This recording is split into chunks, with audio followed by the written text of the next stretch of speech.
Hey, what's up, cats and kittens, and shout out to all my Cerebralites. It is me, the Cerebral Diva, and I am back with another episode of RealiTEA, and that's TEA because I give it to you scalding hot. So grab your cups, grab your saucers, gather around, and let's all partake in this libation of Real Housewives of Atlanta tea. Alright, first of all, I have been MIA. I know I've been MIA. Hey, life happens. I'm busy. I have a career. I have a business. I have a lot of different things that are pulling me in different directions, so it doesn't really allow me to spend as much time with you guys as I would like to. But I will pop in periodically whenever my schedule permits and just talk about what's going on. So I have been watching this current season, though. I have found time for that. Even though I didn't have time for you guys, I found time to watch this most recent season. So I am in the loop, so to speak. So season 11, episode 4, Throw the Peach, Throw the Shade. Where does one begin? First of all, Shamari DeVoe. I'm trying to figure out, honestly, how I feel about Shamari DeVoe. Oh my gosh. Like, I hate being mean just for the sake of being mean, just because it's not my thing. But, you know, a stylist is desperately in need for this young lady. It was so funny last episode when she and her black bandmate were performing, and Cynthia was like, they looked a bit dated. Dated was the best possible word that could have been used. Like, homegirl, you know how they say some people get stuck in their prime?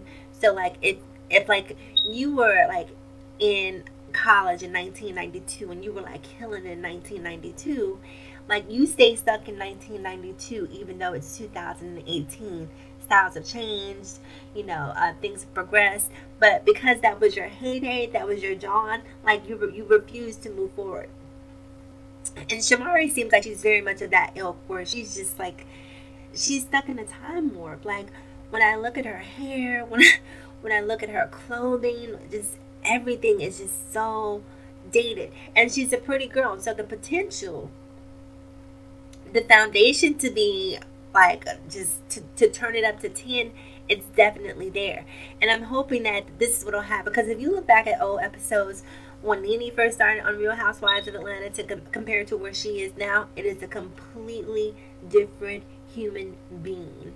So hopefully when Shamari sees herself on the show and she starts reading the comments in the blogs, because I'm sure that I haven't read any, but I'm sure that people are tearing this poor girl to pieces. When she starts reading those comments, she is definitely going to revamp, rejudge, and, you know, all that good stuff, because she's in dire need of some stylistic direction. Poor thing. Cynthia Bailey. Now, secretly, Cynthia has been my favorite housewife. Just because she seems the most level-headed, the most even-keeled, the most grounded. She just seems the least jaded out of everyone on the cast. And so for that reason, she's always been my favorite. But in this most recent episode, I saw some parts of Cynthia that I was just like, I don't know, you know, like, so Cynthia is apparently a little bit disenchanted, shall we say, with Eva the Diva. Allegedly, Eva was going around saying that Cynthia's ex-boyfriend, the one from last year, not the current boyfriend, that Cynthia was paying this man to date her.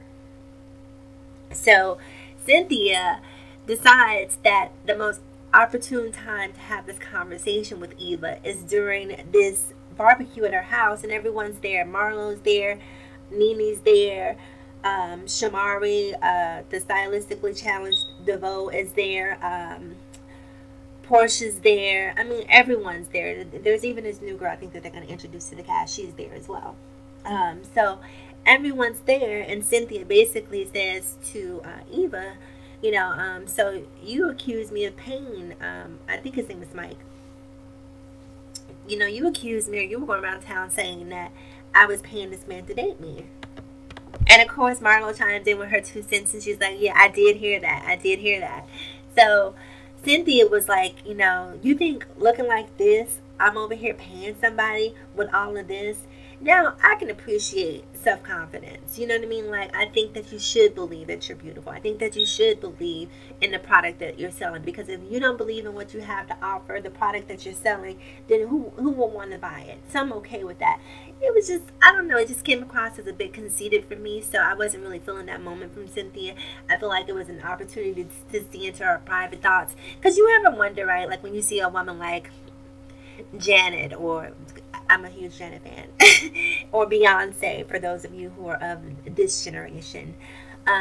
When you see a woman like that, and you know, people talk about their looks, they very often try to downplay it, like, oh, I don't really think about how I look, you know, I don't really, you know what I mean? Like, they never openly admit that, yes, I think I'm beautiful.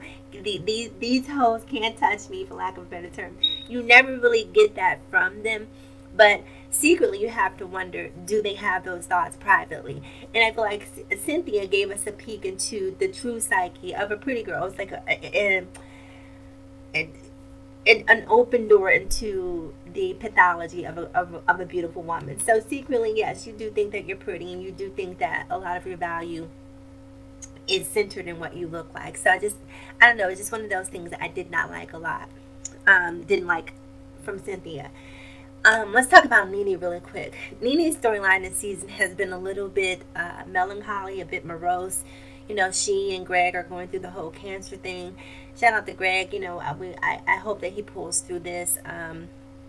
But when I watch this relationship between Nene and Greg, and, you know, people may get mad at me for what I'm about to say, but I'm going to tell it like I see it. I don't see a romantic connection between the two of them.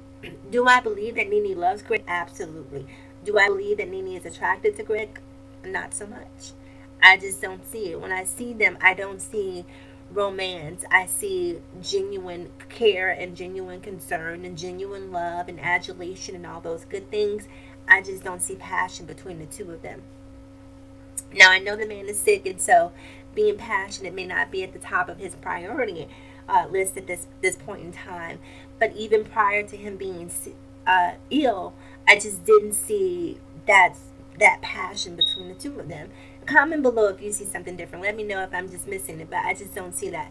But anyhow, this season has primarily been centered around Nene caring for Greg, and, you know, seeing Greg sort of fight cancer. And again, we want to see Greg pull through this. I think Greg is such a sweet guy, such kind energy. Like, it's good to see him get more camera time, but it's sad that it has to be, you know, under these circumstances.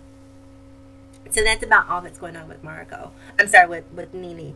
Now, that was a Freudian slip, because I do want to talk about yeah, I do want to talk about Marlo. Excuse me. Marlo is so desperate for attention. She's just hard for me to watch. Like, her energy, she just comes in a room and just sucks the life out of it. You know, she has to just do the and the most. Like, she's just so over the top, so desperate for attention that it just, I don't know, it just makes me just dislike her. So she's at the barbecue and she's trying to pose for pictures and suck her stomach in, and it's a sad attempt at being sexy. To me, sexy is organic. Something is something that emanates from you naturally. It's not something that you can necessarily manufacture. When I look at Marlo, I don't care what she's wearing, I just don't get sexy. I'm sorry. And all the women in the room, if you had to rank them according to sex appeal, Margot would rank dead last as far as I'm concerned. Shamari would probably come in second to last based on what she's been wearing. But yeah, I don't know. Marlo's energy, let me know what you think about Marlo. I just don't like her. She's just one of those people that I just feel like I could not trust, because she is a social climber. She is there to push her own agenda, to really sort of push her own Marlo brand, and not necessarily there for the benefit of the group as a whole. So Eva. Now, I've been a long time fan of Eva since America's Next Top Model. Even though I have to still to this very day I feel like Yaya should have won that season, but she did not. But I was okay because I still loved Eva too. We got a chance to see Eva's a little messy, and when I say a little messy, I mean a whole lot of messy. seeing this episode, all of this stuff. So now the stuff that Cynthia is accusing Eva of, I'm more inclined to believe it based on what I've seen thus far, because we're finding out that Eva has been running her mouth about multiple people and putting her nose in multiple people's business. So it'll be interesting to see, because Eva has this aura of untouchability. Yes, I made up a word. Yes. Like she just can't be touched. You know, she's quick-witted. You know, she's sharp with her tongue. So she always seems to have a defense and a comeback. This most recent episode, when they were doing Pass the Peach, and Marlo told her, they asked Marlo who needed a fashion makeover, and she was like, Eva, without skipping a beat. I thought that was hilarious. I just couldn't see how she could see Eva sitting next to Shamari and point Eva out and say that this is who needs a makeover. Girl, stop. You know that Shamari is the one who desperately needs this makeover. So to me, I think that Marlo is probably a little bit intimidated by Eva's beauty, because Eva is a beautiful woman. Love her, hate her, you just have to, she's a beautiful woman. She's striking, for lack of a better term. So I think that Marlo had to find a way to sort of poke holes in her esteem, and that was the only thing she could come up with in that moment. So she chose to go in on Eva. But yeah, so they call Eva to the table and, you know, just call her out on some of her lies. And, you know, you can look at Eva and she was sort of stammering for the first time. It was one of the first times since last season that I've seen Eva at a loss for words, so to speak. So it'll be interesting to see as this unfolds who Eva really is, because I've been team Eva up until this point, but I can see a shift starting to occur based on some character flaws that I did not see previously. Let's see, who else do I want to talk about? Portia and her boyfriend. If you ever want to run a man off, if you ever want a man to leave and never come back, look at Portia. Oh my God, this woman is so annoying. So annoying. And one has to look at this man, right, and ask, what does he truly see in Portia? You know, outside of aesthetics, Portia is a beautiful woman once again, but Portia is dumb as a box of rocks. Portia just has she's so socially inept to me. When I saw the scene with her and with the mother when they were at dinner or lunch or whatever they were having, Portia was just so awkward in that moment. And I'm thinking to myself, this is who this man wants to marry. And now I don't really know him well enough to, maybe Portia's the one who's settling and not necessarily him. But, you know, since I've seen Portia's personality over the years, you know, Underground Railroad and, how many days a year did she say there were? So all of those comments from previous seasons leads me to believe that Portia is not the girl whose test that you want to cheat off of. So when I see her in that moment, I'm just thinking to myself, okay, this man is simply marrying Portia just because either he wants to promote his business and get his brand out there. Maybe he wants to date Portia because he finds her attractive and, you know, this is a trophy wife for him. But I just don't see outside of that what she really brings to the table that would make a man say, I want to be with her. I just don't see it. Yeah, so that relationship is an interesting one. I guess the two of them are with child, so congratulations on that. But I'm telling you, watching her with this man, you trying to use his toothbrush, was that not the most disgusting thing you've ever seen? You know, I don't even like to tongue kiss.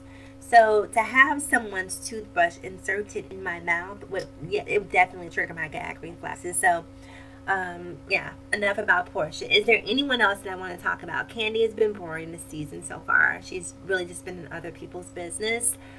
We talked about Nene. I think that's about it. I'm really excited to see what happens with Ron, DeVoe, and Shamari. They seem like they're really going to bring some fire to this season just because they are unfiltered, and unfiltered is always interesting to watch. I have a sneaking suspicion that Kenya is going to show up at some point during the season too. I'm not sure if that's true, but something just tells me. I've been looking at the Bravo website, and I see, they're still posting, images of her baby. So it seems like she still has a relationship with the folks over there at Bravo. So something tells me, since that relationship hasn't been completely dissolved, that the door is still open for a return. So if not this season, then definitely next season, I think we'll see Kenya return, which the show could definitely use. Is there anything else that I'm missing here?